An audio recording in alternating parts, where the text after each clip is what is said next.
It's a bit like the way when Britain colonized Australia in the 18th and 19th century, they drew on a legal doctrine now known as terra nullius, nobody's land. They treated the continent as if there were no people there. Of course, there were indigenous people there who have been kind of whitewashed out of history.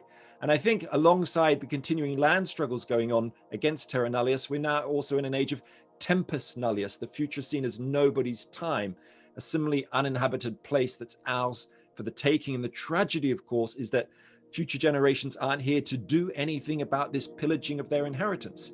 They can't, go on a salt march to defy their colonial oppressors like Mahatma Gandhi. They can't stage a sit-in like a civil rights activist.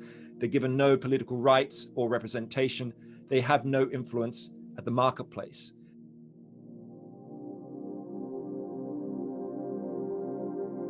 Hello, welcome to Cambridge Forum, coming to you live via Zoom. I'm Mary Stack, the director of Cambridge Forum, and today we're kicking off the new year with a refreshing and radical look at our long-term future, both as individuals and as a species. We're assisted on this journey through the imagination with the vision and wisdom of Roman Krznaric, public philosopher and author of the book, The Good Ancestor, a radical prescription for long-term thinking. Roman is joining us today from Oxford, but he grew up in Sydney and Hong Kong before coming to Oxford, London and Essex to pursue his education and gain a PhD in political sociology. His previous books have been published in more than 20 languages. Roman has been named by The Observer as one of Britain's leading popular philosophers, and his writings and speaking have been widely influential, both in prisons and onto the TED global stage. His latest book is both a self-help wake-up guide, as well as a scathing critique of today's society, whose short-term exploitative mindsets have, in his world, colonized the future. But all is not lost. Krznaric says, if we can learn to trade our myopic self-interest for long-term planning and adopt some cathedral thinking and 5 other techniques to ensure we might be able to save the planet for our children and the 7th generation. So welcome, Roman. It's a great pleasure to be here, Mary. So what can you tell us about why you wrote this book, and was it just good timing, or had you had it in the works for a long time? Well, often there's a moment where the idea for a book comes to one, but actually for this book, it was creeping up on me, a recognition that we are in an age of conceptual emergency where so many people are saying we need more long-term thinking.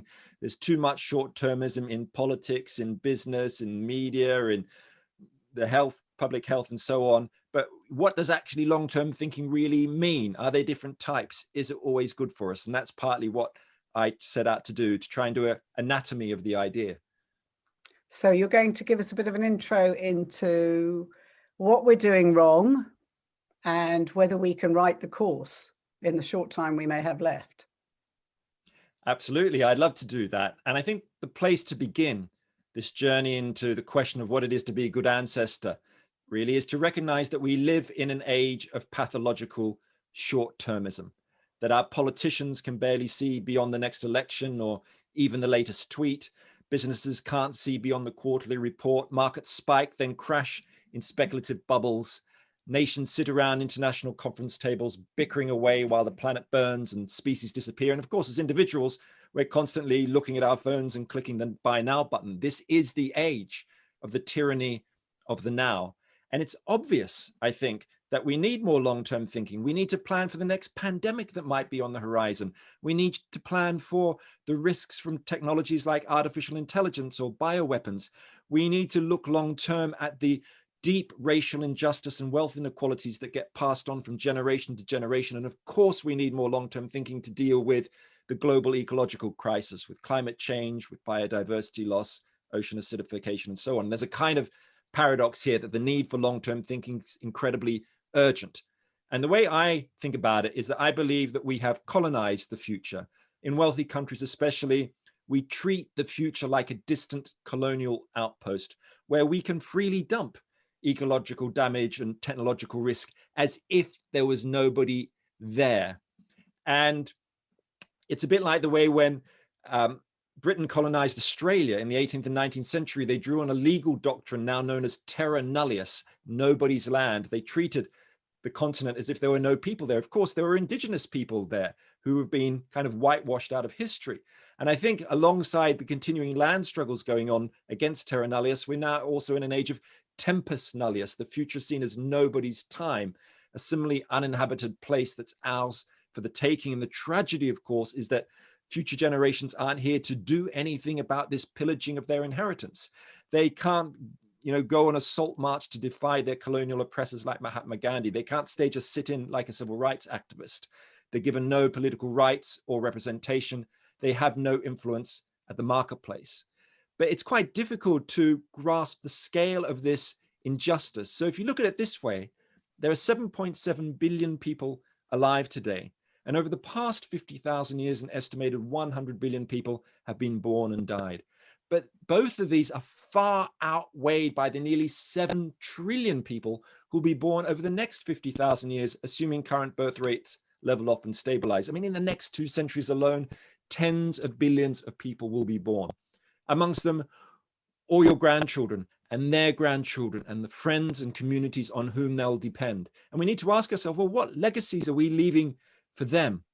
How will they remember us? And we need, crucially, to look back at the legacies that we've inherited. Think about what we're going to pass on. Of course, we've inherited positive legacies from the past, like medical discoveries that we still benefit from, but we've also inherited destructive legacies too, legacies of slavery and colonialism and racism, creating deep inequities that must now be repaired, legacies of economies that are structurally addicted to endless growth and fossil fuels that must now be transformed.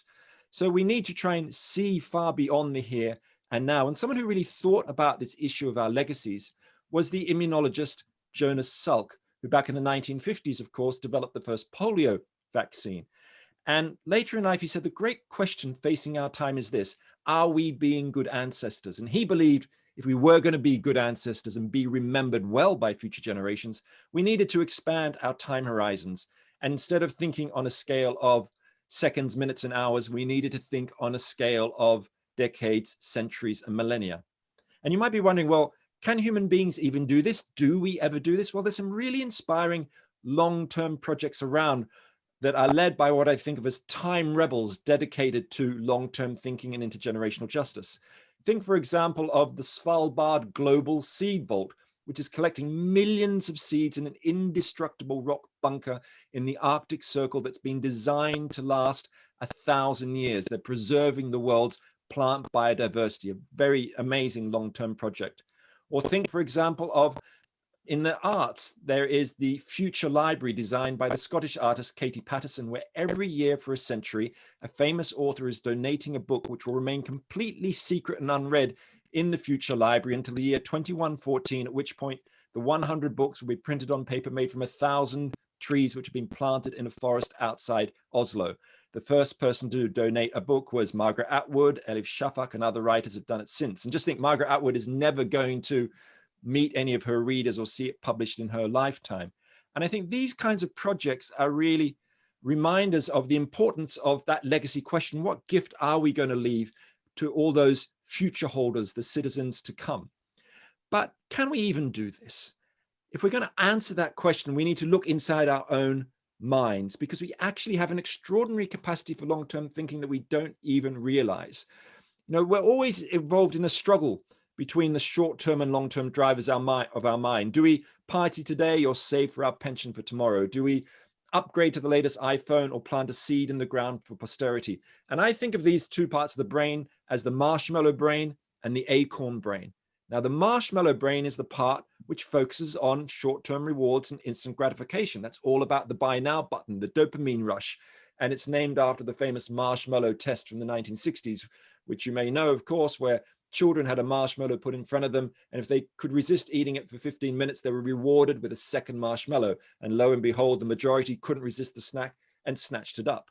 Now, there are a lot of critiques of the marshmallow test, like it's dependent on socioeconomic background and so on. But the big problem with it really is that it doesn't acknowledge we also have what I think of as the acorn brain built into us. This is the part of our brain which focuses on long-term thinking and planning and strategizing, and it lives at the front of our heads in the frontal lobe, particularly a part called the dorsolateral prefrontal cortex, in case you wanted to know. And it's better developed, this long-term part of the brain, than in almost more in humans than in almost any other animal. I mean, a chimpanzee does plan for the future a little bit. I mean, they'll get a stick, strip off the leaves, and turn it into a tool to poke into a termite hole. But they'll never make a dozen of these tools and set them aside for next week. But that is precisely what a human being will do. That's our acorn brain in action. We are long-term thinkers extraordinaire. We are experts at the temporal pirouette. It's the acorn brain which enables us to save for our pensions and write song lists for our own funerals. It's what's enabled us to build the Great Wall of China and voyage into space. But if we're going to really switch on the acorn brain, there is a question of how we're going to actually do this, how we're going to nudge it into action. Well, one of the ways to do so is to draw on what I call in my book the idea of cathedral thinking. And that's the idea of embarking on projects with very long time horizons, sometimes stretching decades or even centuries. Human beings are really good at this long-term cathedral thinking. Greta Thunberg has famously said that we need cathedral thinking to challenge the climate crisis. Now, what does cathedral thinking look like in practice? Well, there are actual cathedrals which have taken centuries to build, like Ulm-Münster in southwest Germany. It was begun in 1377. The good burghers and citizens of Ulm didn't finish it until 1890, more than 500 years later. They embarked on it even though they knew it would never be finished in their own lifetimes. Or there are the example of the sewers built in Victorian London after the famous Great Stink of 1858, where for years, thousands of people have been dying of cholera each year because raw sewage was being dumped in the Thames. And after the stink was so great in 1858, even parliamentarians couldn't stand it, and they passed the emergency legislation to build the sewers. And Sir Joseph Bazalgette, the chief engineer, ensured that the sewers were twice as big as they needed to be for London's population of that size. And that's why those sewers are still used today. That is, exemplary cathedral thinking, or maybe sewer thinking, you might think of it. But let's also remember that cathedral thinking also comes out of social and political movements. The civil rights movement in the US, movements for indigenous rights or women's rights, are struggles that sometimes go on not just for years, but for decades. They require long-term vision, cathedral thinking. So all these kinds of examples are really inspiring. But let's remember that cathedral thinking isn't always good for us. It can be put towards very narrow and self-serving ends. Think of the regime in North Korea, which wants to pass on power from generation to family generation. Or think in the corporate world. A former head of Goldman Sachs, Gus Levy, once said, "We're greedy, but long-term greedy, not short-term greedy." Well, this is a kind of cathedral thinking that I don't particularly advocate, because it isn't really for or directed towards all those billions of people who are going to live in the future. It's incredibly narrow. So we need to join cathedral thinking with something else. And this is something I discuss in my book, which is the idea of intergenerational justice. Now, Groucho Marx famously said, "Why should I care about future generations? What have they ever done for me?" And intuitively, I think a lot of people think, yeah, I've got my own problems to deal with today. But we can find inspiration in indigenous cultures. So, for example, in the Native American idea of seventh generation decision-making, taking decisions based on its impact 7 generations today. A Chief Oren Lyons from the Onondaga Nation, from the Iroquois Confederacy, has said that we are looking ahead as is one of our first mandates given to us as chiefs, to make sure that every decision we make relates to the welfare and well-being of the 7th generation to come. And that is the basis by which we make decisions in council. Will this be to the benefit of the 7th generation? And we can take that ideal as a basis of intergenerational justice and intergenerational thinking. But how do we put it into practice in high-speed urban cultures, whether you live in Boston or Miami or Dubai or Shanghai? Well, there's some really inspiring movements around which are trying to do exactly this. In the United States, there is a very powerful and important legal movement inspired by the 7th generation idea, and it's led by an organization called Our Children's Trust, which is a public interest law firm which has filed a landmark case against the federal government and state governments as well on behalf of 21 young people who are campaigning for the legal right to a safe climate and healthy atmosphere for both current and future generations. And this is a real David versus Goliath struggle. It's already been going on for 5 years. It'll go on for years yet. But Our Children's Trust has inspired equally landmark law cases around the world for future generation rights in Colombia, in the Netherlands, in Tanzania as well. So we need to draw on the power of legal struggle, I think, to give future generations a voice. And another really important example, which is directly inspired by the Lakota and Iroquois idea of seventh generation decision making, is something called the future design movement in Japan, which is all about local government decision making. It's a grassroots citizen assembly movement where local people are invited to discuss and draw up plans for the towns and cities where they live. And they're typically split into two groups. Half of them are told they are residents from the present day, and the other half are given almost sort of ceremonial robes or kimonos to wear and told to imagine themselves as residents from the year 2060. It turns out that the residents from 2060 systematically advocate far more transformative city plans, from healthcare investment to climate change action to action on COVID-19 or making policies on artificial intelligence. And this future design method is spreading across Japan. It's even being used in big cities like Kyoto and in Japan's Ministry of Finance. And I'd like to see citizen assembly movements around the world, in the US and the UK where I live, picking up on this future design idea and bringing it into community decision making today. But ultimately, if we step back and look at everything I've been talking about, it's about expanding human time horizons. In both personal and public life, we're increasingly operating on the scale and cycle of seconds and minutes, that buy now button, the 24/7 news cycle. And our great challenge is to do what we're actually designed to do with our acorn brains, which is to extend our time horizons towards those decades, to centuries, to millennia. It's all about planting the oak tree, engaging in long-term social struggles, building flood defenses, developing a 100-year sustainability plan for your church or community or business. These are the kinds of ways I think we can enact the ideal of being a good ancestor. These are the ways we start switching on our acorn brain. And if we do this, even in the middle of this pandemic crisis and economic crisis, it's opened the space for us to start thinking about what kind of future we want, not just for ourselves, not just for our children, but for our children's children and long into the distant future. Wow, that's great. I'm glad we've got a formula, at least, to work from. The thing that I think immediately jumps out at me, Roman, is we have inspired, certainly in this country, and I should say around the world, the cult of the individual. Me, myself, what do I want? I'm entitled to gratification.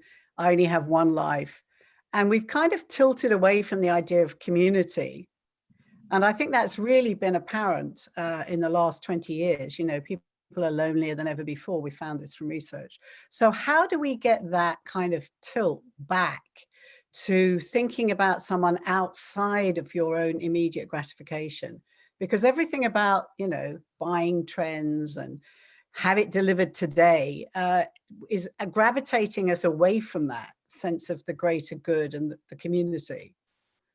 Yeah, I mean, it's an absolutely spot on question, because we live in an age of hyper individualism, which is a product partly of consumer culture from the 20th century, and it's a product of the self-help industry. Everyone from Sigmund Freud to Oprah Winfrey are part of promoting the idea of the question of, well, what about me? And the idea that I need to be looking inside myself to understand who I am and what to do. And there's a value in that, of course. That's why Socrates said, know thyself.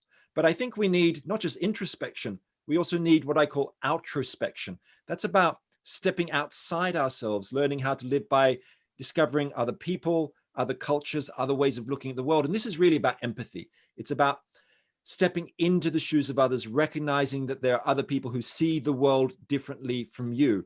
And this is something I've been interested in for many years, partly because I've written a book called Empathy, but I also founded a museum called the Empathy Museum, and it travels around the world.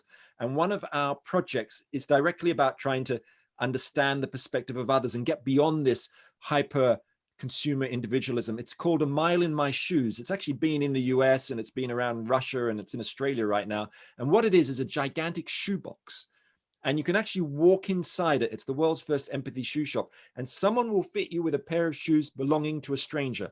It could be someone who's a Syrian refugee or someone who's been in prison for 14 years, and you can literally walk a mile in their actual shoes while listening to an audio narrative of them talking about their own life in their own words. And it's about an empathic journey. It's about a kind of dressing up box with shoes and headphones. And we've collected hundreds of pairs of shoes and stories from around the world, but it's the beginning of a journey towards the common good. But the challenge of it is that that exhibit, for example, is really about empathy in today's world. How do we hear the voices of the marginalized and step into their shoes? But there's another challenge of how do we then step into the shoes of future generations? That's an even tougher one. Empathy with people who aren't even born yet, whose shoes you can't put on, whose stories you can't hear, whose eyes you cannot look into. And that's what my book, The Good Ancestor, is really trying to tackle. Okay, well, kudos for the book, because you've had a lot of great accolades from all sorts of people. I mean, Eno, U2, the Royal Astronomer. So lots of different people are obviously thinking about this. And Martin Kalunga Banda at Oxford said, it's a work of genius that draws on wisdom and cultural tradition from around the world. So you seem to have hit some kind of raw universal nerve here. So my question to you is, how much of your wisdom has come from just living on 3 continents, and how much of it is inspired from studying those who came before us? Right. Well, I wouldn't necessarily call it my wisdom. It's certainly the wisdom of others. Collective. And clearly, you know, for me, much of that wisdom has come from a study and being part of, in small ways, or learning about indigenous cultures. I mean, partly it's come out of my research work. I did my PhD about Guatemala's indigenous population. So I lived with Guatemalan refugees, where they have very close relationships with the land. They talked about themselves as being people of the maize. And that idea that we are intrinsically interdependent with the living world is at the heart of ideals of ecological stewardship amongst indigenous people around the world. And that clearly is about taking the long view, because it's the idea that this land is only on loan to us, as so many indigenous quotes and proverbs will say. It's something we're passing on to our children. It's temporarily, we're here, but let's pass it on in at least a good state as we've received it. But I've actually been particularly influenced by having grown up in Australia, where the mythology that was inherited from British colonialism was the idea that Britain came to Australia and brought civilization. And that's what the history I was taught growing up in the 70s and 1980s. And it wasn't until probably the 1990s where I started thinking about the indigenous perspective. The indigenous perspective in Australia was that Australia wasn't colonized, it was invaded, right? There was a war, okay? Now, even still today, Australian school kids aren't really taught this, but that's where I started getting into this idea of terra nullius, the idea, the legal fiction that Australia was this empty continent that the British could come and take. And you know, those struggles for indigenous land rights are still ongoing, but I started realizing that we have a kind of related attitude to the future, that we do see it as a kind of territory that is ours for the taking, you know, that we can use the water resources of the future. We can dump nuclear waste on them. We can dump technological risk on them. And what right do we have to do that? And certainly for me, that metaphor of colonizing the future has been born from thinking about colonial history and its ravages. Also, you give quite a lot of attention to the concept of time and talking about cycles and linear time in the book. And I was very taken with that, because you mentioned the New Zealand rugby team have this idea of, actually, you've got a wonderful quote. Marion, I walk backwards into the future with my eyes fixed on my past, which reminded me very much of the Aboriginal, you know, dream time concept of, you know, the past and the future and the present are all kind of a continuum.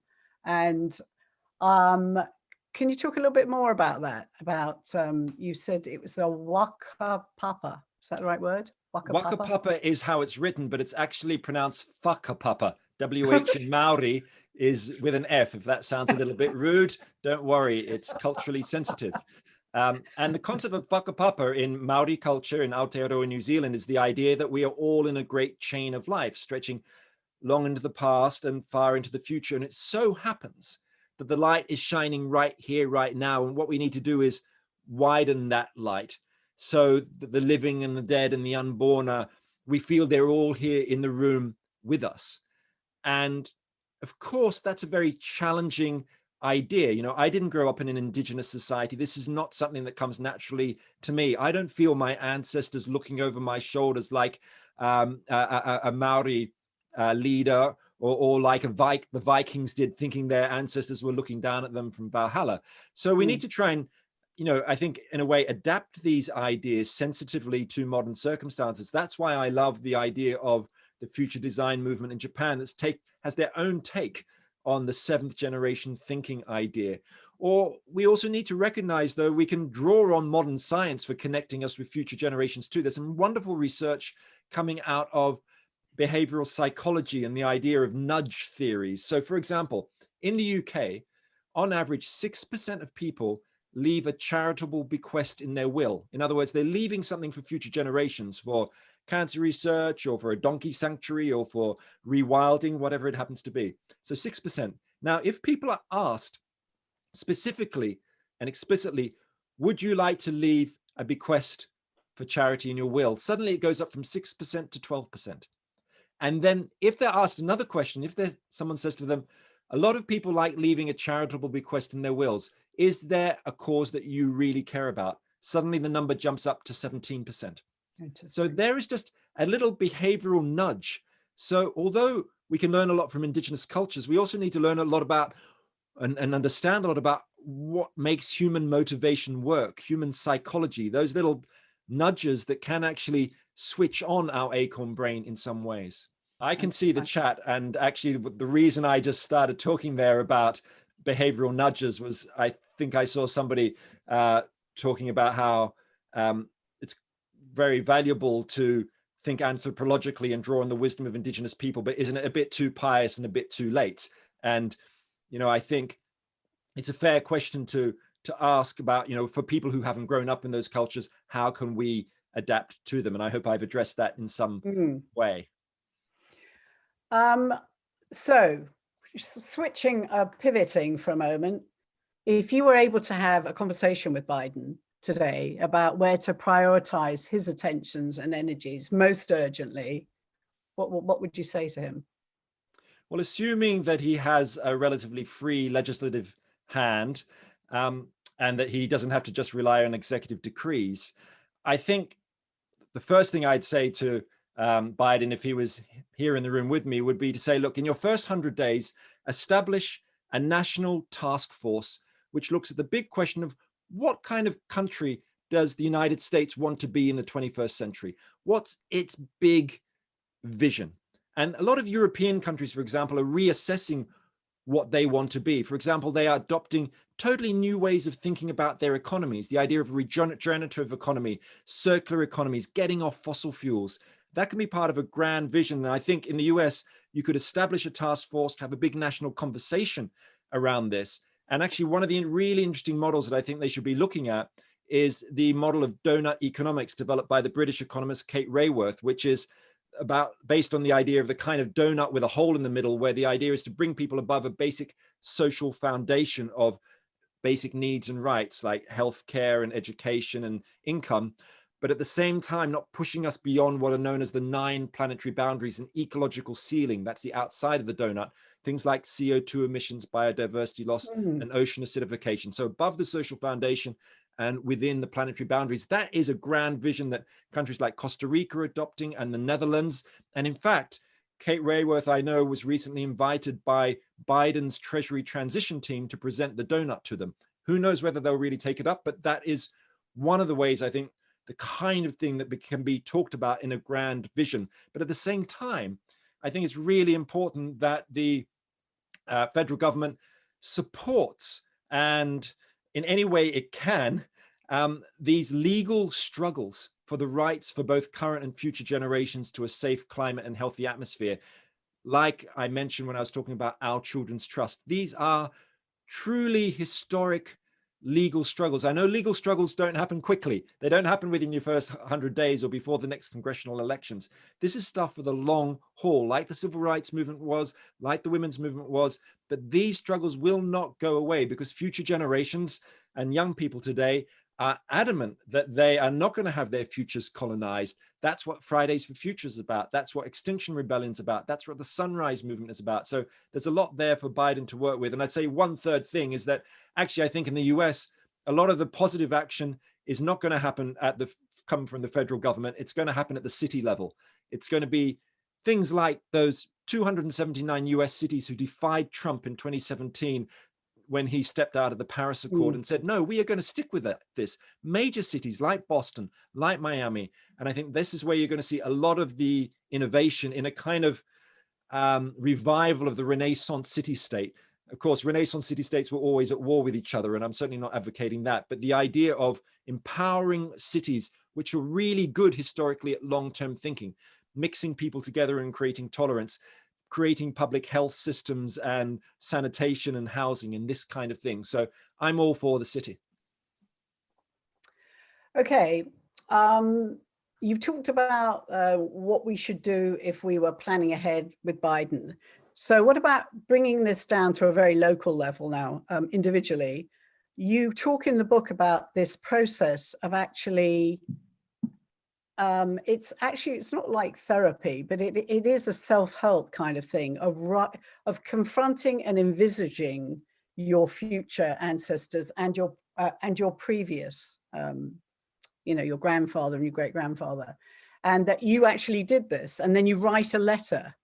This is an actual exercise you can do. So could you tell us a bit more about that? Yeah, so I've run workshops and been participants in them myself, where the idea is to try and really develop the idea of what I think of as a legacy mindset, feeling that intergenerational connection, which is so difficult. So for example, I've got a 12-year-old daughter, and I can close my eyes, and with the wonder of the human imagination, I can imagine her on her 90th birthday party, surrounded by family and friends and loved ones. I can go and in my mind's eye, look out the window and see what's going on in her world. Is it a world of utopian renewable energy and the fossil fuel economy is gone, or is it a world on fire? And in this kind of exercise, certainly one of the ones I've done is you imagine your child or a young person in your life at the age of 90, and they are about to give a birthday speech, but instead of doing so, they decide to tell the room about the legacy that you left them. There's a photo of you on the mantelpiece. So, what legacy did you, this now departed ancestor, leave for this young person and their world? And you can write about it and talk about it. And there's great workshopping activities that can be done around it. But what I've learned by doing that kind of exercise is if I think of my daughter when she's 90 or her grandchildren who could live well into the 22nd century, what I realize is they are not alone in the world. They are part of a web of human relationships and community, and they're part of the web of the living world. There's the air they breathe and the water they drink. So if I care about their life, well, the only sane conclusion to draw is I must care about all life. So that kind of imaginative thought experiment is a bridge from what I think of as a familial sense of legacy to something much more transcendent. And that, of course, is the ideal of being a good ancestor. So we really have to adopt this tribe. If we don't have a tribe, we have to kind of create a tribe, at least mentally, for us to have greater vision or greater aspirations. Particularly if you don't have kids, you have to create this kind of familial connection, correct? So you have to do a lot of imagining. Well, a familial connection is not the only way to become a long-term thinker or to practice it. There is another trick to it, which I discovered while researching this book. And it really occurred to me when I was reading the work of the brilliant biomimicry designer and architectural thinker, Janine Benyus.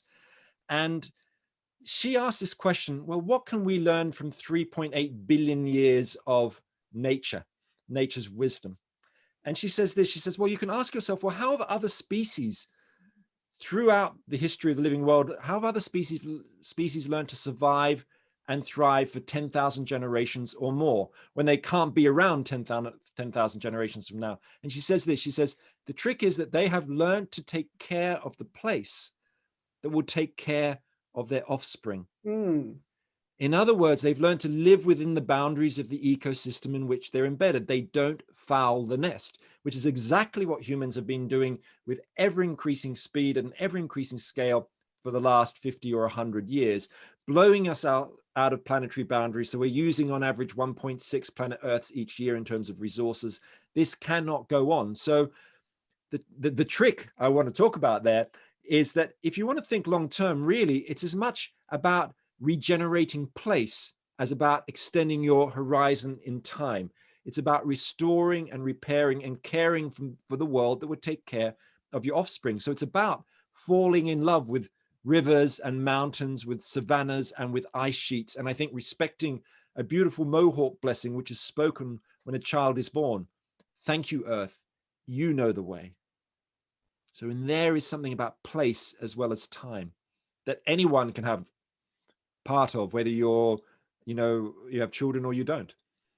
I also like the quote in your book. I think, I don't know if it's an Apache saying, you said something about not inheriting the land from our ancestors, we borrow it from our children. But you said legacy is not something we leave, but something we grow, which I thought was beautiful because it reminded me of that African tree planting amazing woman. How many trees did she plant in her lifetime?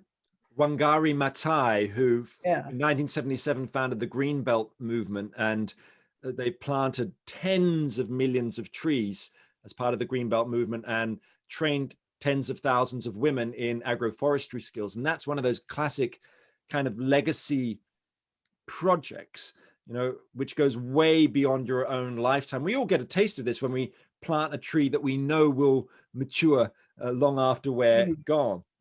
But I think that's something we can tap into in everyday life in all sorts of ways of connecting with that longer sense of now. I mean, as you asked that question, I was just thinking about how for my 50th birthday, just a couple of weeks ago, I went with my partner and kids on a bike ride to visit a local tree, which is a yew tree, which is over 1,000 years old. And we climbed in the tree and had a picnic in the tree itself.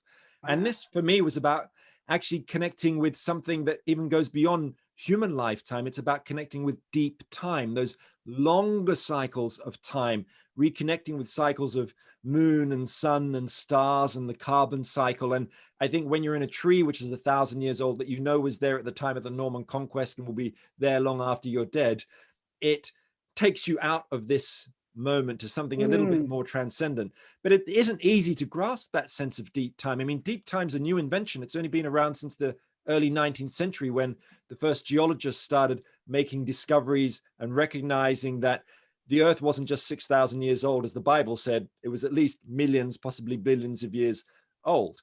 And touching that is quite difficult. I sometimes go with my kids to hunt for fossils on the beach on the south coast of England. And sometimes we've held a 195 million year old fossil in our hands, a little squid-like creature called a belemnite. And it gives you a sense of awe and wonder. Of course, translating that into the world of the cut and thrust of politics or the stock market is a different matter. We've got some more questions down there. I don't know if you saw one pop up just then. Well, let me read out this last one.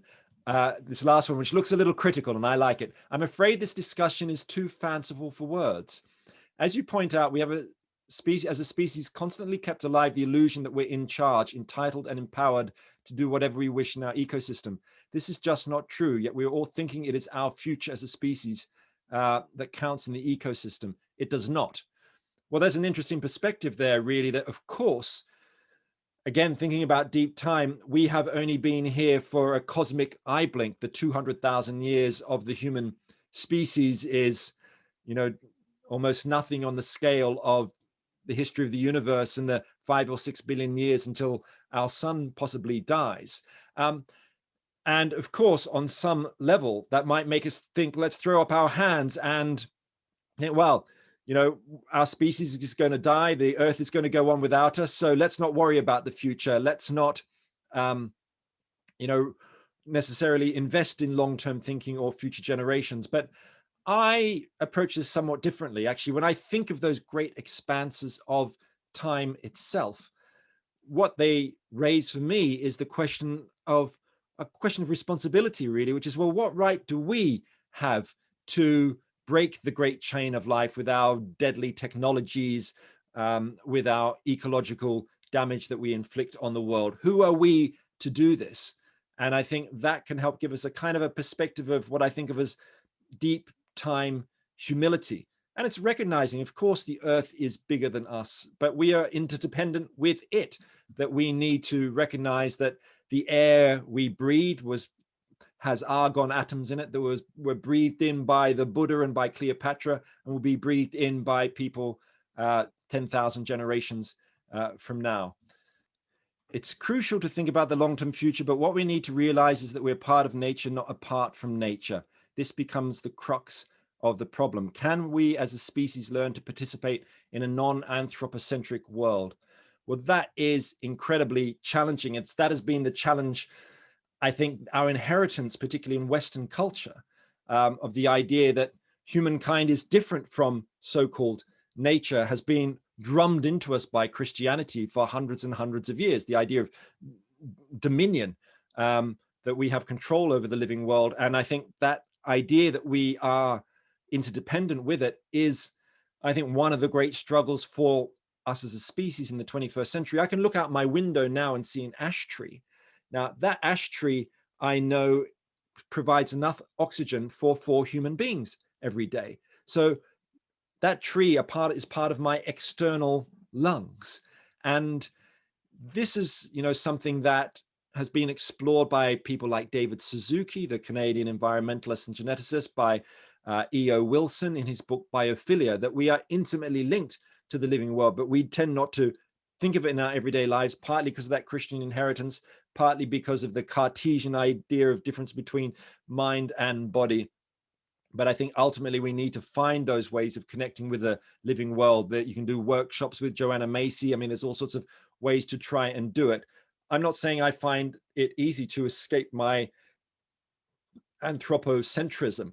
I am a human being. I am connected to my own species. And if I see a car that is about to hit either a squirrel or a small human child, and I can only save one of them, I instinctively jump for the small human child, of course, because they are part of my species. And that is deep part of our evolutionary heritage. But it's certainly true that we need to cross that gap. So, okay, I was going to go back to something which might sound a bit kind of basic, but the Doomsday Project took stock of everything and land and all the rest of it.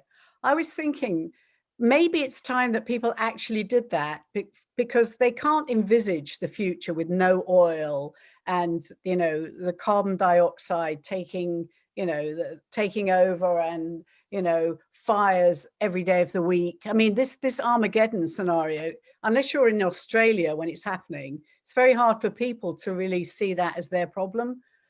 Even though I think it's encroaching more and more on our consciousness and our reality.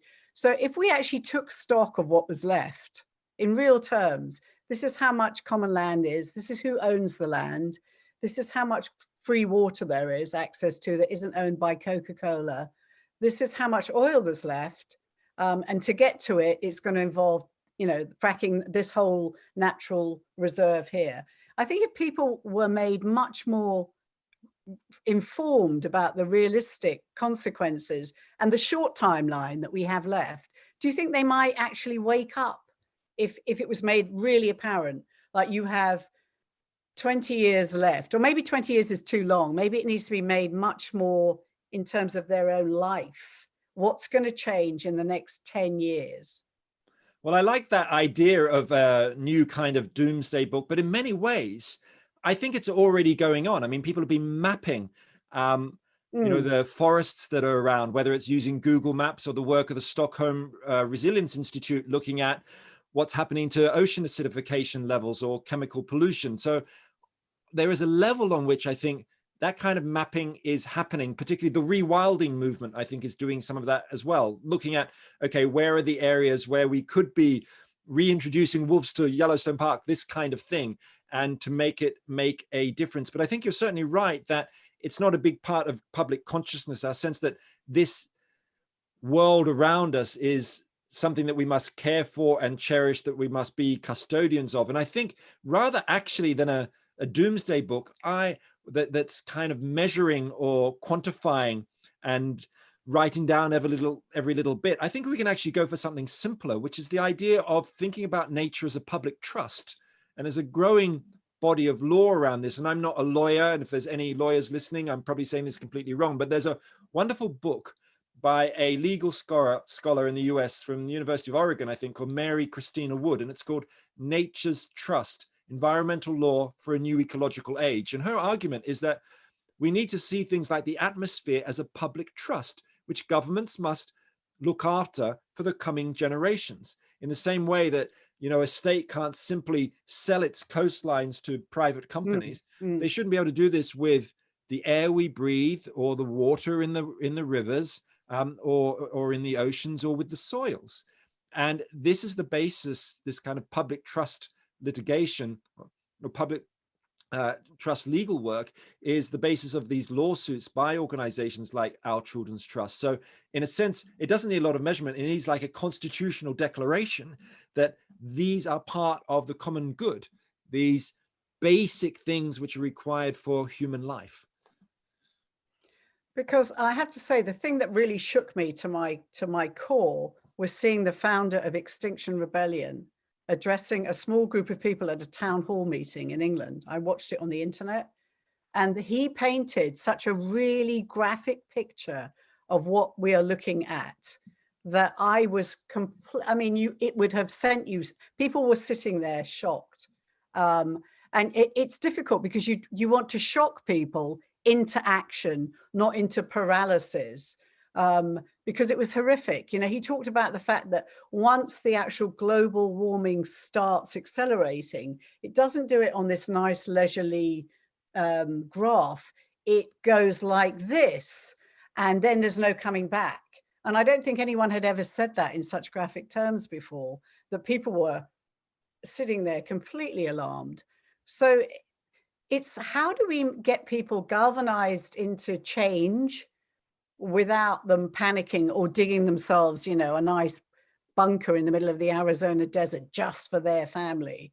Yeah, I'm certainly not one in favor of that particular approach of, in the UK, there's a debate on the kind of in the green environmental movement between those who favor the perspective of what's sometimes called deep adaptation and those who don't. And deep adaptation is that idea that, right, we are just heading for collapse. So we've got to pull up the drawbridge and get out the gun or, hunker down and protect ourselves. And I don't think that idea is helpful, partly because it's historically unproven.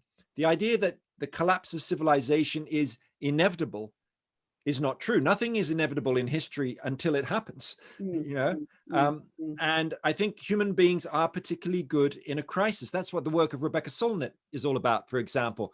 Look at 9/11 or Katrina, what happens on the ground? Well, you get people who are rich and poor and black and white and so on, working together in difficult times. You can see what happened when we went into lockdown on the street where I live in Oxford in the UK.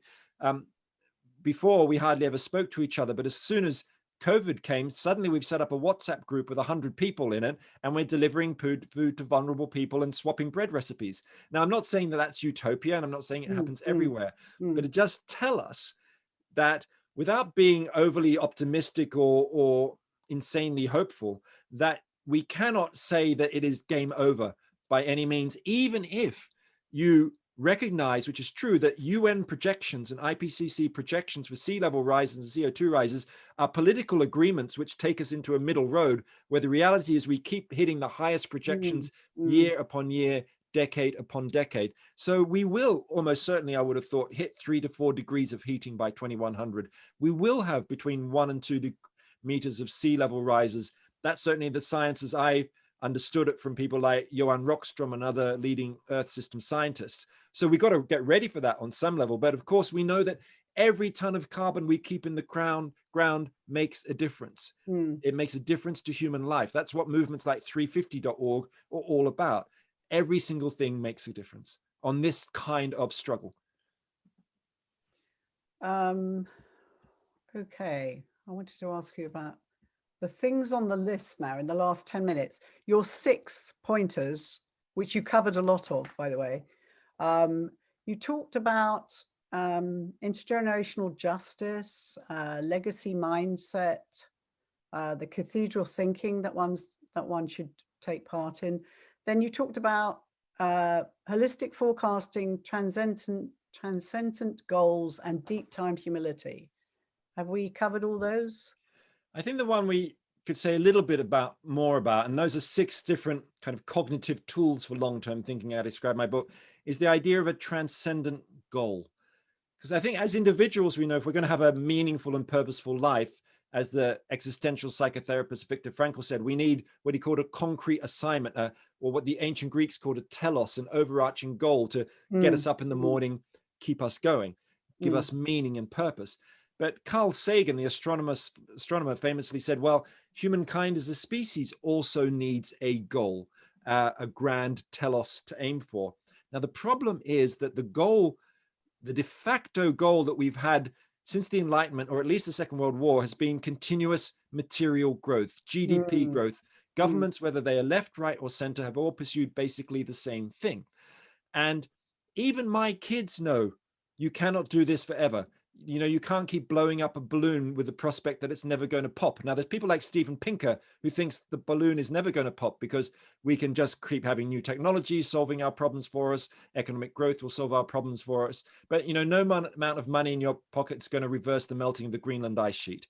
You know, we are going over dangerous levels of many, many planetary boundaries, which give us a stable Earth system. So that idea of continuous growth, we have to leave aside. You know, I studied economics in the 1980s, and I was never taught that the demand and supply diagram is not just floating on a white background, but it actually has a circle around it. It's called the biosphere.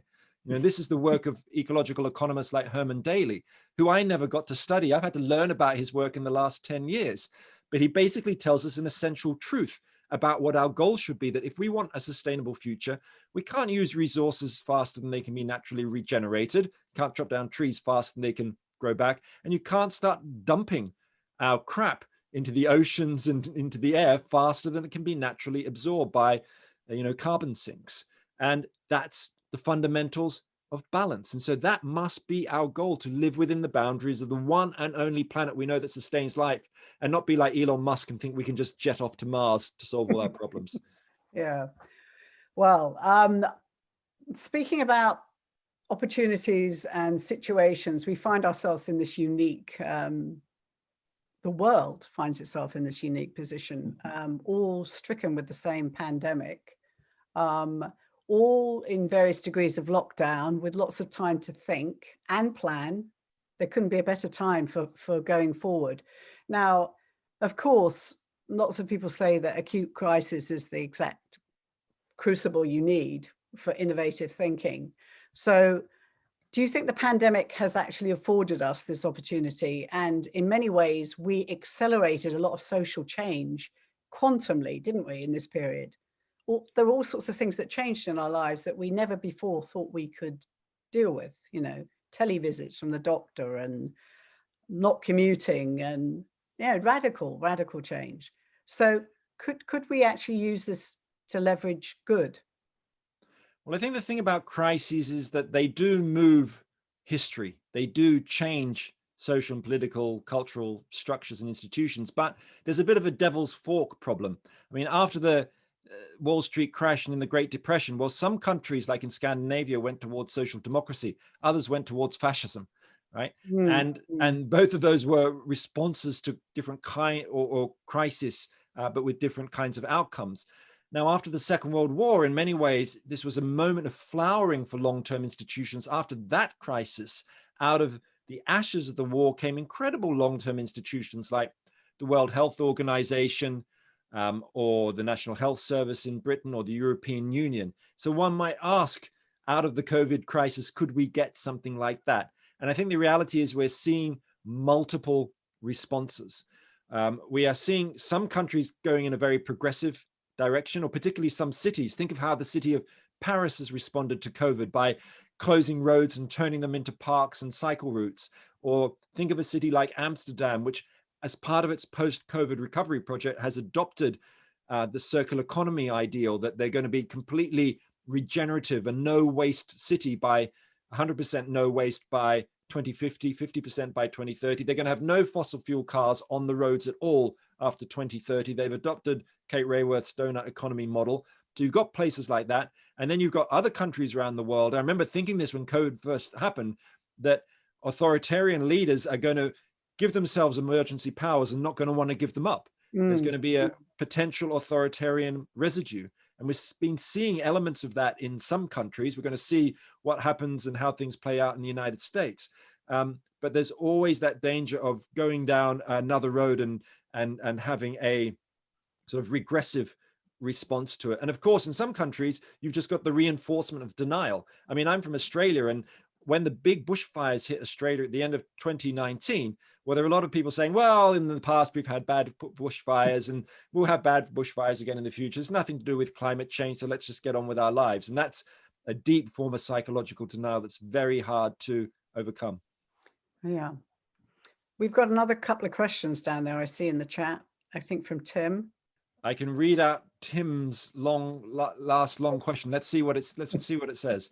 Nothing is inevitable until it happens. Really? Well, he's quoting me there. Sea level rise is going to be inevitable in any meaningful human time frame.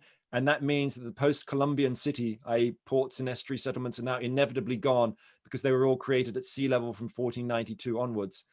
Sad to hear that you've only recently heard about Herman Daly. He co-wrote one of his most famous books with a theologian. Have you worked with the theologians who have for centuries, especially in the more recent moment with Nobel laureate Dr. Albert Schweitzer, on the problems of human limit? So there's some interesting comments there. Yeah. I'm a complete disciple of Albert Schweitzer and his idea of the reverence for life. And he was one of the first great empathic thinkers who I came across. And interestingly, Herman Daly, at his ends of his books, he often does have a bit of a theological perspective there, but his books are also full of econometrics and mathematical stuff too. Yes, in terms of nothing is inevitable until it happens, I think that's true, that I was probably overstating the matter, that those things like sea level rises are built into the human future over coming decades and centuries. We can ameliorate them to some extent. But what I'm really talking about is human agency. I think that we do have capacity. You know, Britain is no longer a colonial power in India. And you could hardly have imagined that would ever have ended. And yet it did, through huge social struggles from the ground up and things cracking apart and economic changes. But the world does change. We do respond, not always progressively, but sometimes so. So to leave our interested audience, who I hope are all still with us, a lot of them are, if we had to perhaps suggest one thing in terms of taking back ownership of your future legacy, perhaps one would be that you suggested, and I thought it was a very good one, since we haven't got the Amazons backing us on this, perhaps instead of triggering your impulse to buy now on your multiple consumer smorgasbord, perhaps you could resist or put something away for a week, come back, revisit it and say, do I really need that? So this is just a way of exercising the acorn brain over the marshmallow, correct? That's just a little, even if it's only a week, it's pushing off the instant gratification button. Absolutely. In fact, I gave a talk at Google the other day and I said to them, look, why don't you get rid of a buy now button and try and invent a buy later button, exactly as you say. So you press it and there'll be a drop down menu that says, you know, you could buy the item right now, or you could buy in a week, or buy in a month, or borrow from a friend. And if you press buy in a year or buy in a month, you'll get an email after that time asking whether you really want that item. But there's all sorts of other things we can do in everyday life. I have to announce that today, actually, I just got rid of my car, my fossil fuel car that I've had for 14 years. And it's now been sent off to be recycled. And we have a local car club, electric car club. There's a car 100 meters away from where I live, and we've now signed up for that as a family, but we still like riding our bikes, or other practical things like think about, well, what are you going to do with your money? You know, I just recently opened, after prevaricating for a long time, a bank account in a bank, a Dutch bank actually, called Triodos, which is a sustainable bank. Its shares are not traded on stock exchanges. They have a long-term vision. And so I think we can find different ways of how we travel, what we do with our money, all sorts of things that that are part of our everyday lives, having picnics up yew trees on your birthday like I did a few weeks ago. I'm not saintly by any means. I'm still engaged in the long struggle to be a good ancestor. I still love that buy now button, but I'm dreaming of the day when some clever person in Silicon Valley comes up with that buy later button. I think that's a great idea. Absolutely. Well, that gives us all a lesson that we can exercise just this very week. And I would strongly encourage you to pick up this book. It's very easy to read, and it's full of a lot of good suggestions, the visualizations, the making the list, the writing the letter, all good stuff. So I want to thank Roman Krznaric, public philosopher and author, for spending his time with us today and talking about The Good Ancestor, a radical prescription for long-term thinking. It's been a great pleasure. I've enjoyed the questions. I've enjoyed the conversation.